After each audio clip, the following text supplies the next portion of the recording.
আসসালামু আলাইকুম বন্ধুরা, আমাদের আজকের বিষয় হচ্ছে ফিল্মোরা দিয়ে কিভাবে অডিওতে ফেড ইন এবং ফেড আউট ইফেক্ট দেওয়া যায়। তো চলুন শুরু করা যাক। অডিওটি সিলেক্ট করে আমরা এখান থেকে টাইমলাইনটি জুম করে নিব। খেয়াল করলে দেখবেন প্রথমে একটি মার্কার এবং শেষে একটি মার্কার। এই মার্কারগুলো ধরে আপনারা ফেড ইন এবং ফেড আউট ইফেক্ট দিতে পারবেন। এভাবে ড্র্যাগ করে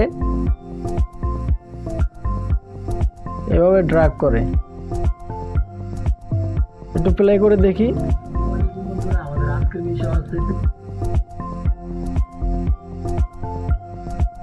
কন্ট্রোল জেড দিয়ে পিছনে গেলাম।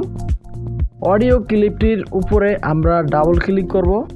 ডাবল ক্লিক করার পর এখান থেকে দেখুন ফেড ইন এবং ফেড আউট নামে একটি অপশন আছে। এখান থেকে আমরা ফেড করে দিব 2 এবং ফেড আউট করে দেব 2। ফেড ইন এবং ফেড আউট আপনাদের ইচ্ছা মতো আপনারা করে নেবেন।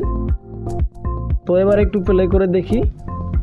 আসসালামু আলাইকুম বন্ধুরা, আমাদের আজকের বিষয় হচ্ছে তো এভাবেই খুব সহজে ফিল্মোরা দিয়ে অডিওতে ফেড ইন এবং ফেড আউট ইফেক্ট দিতে পারবেন খুব সহজে।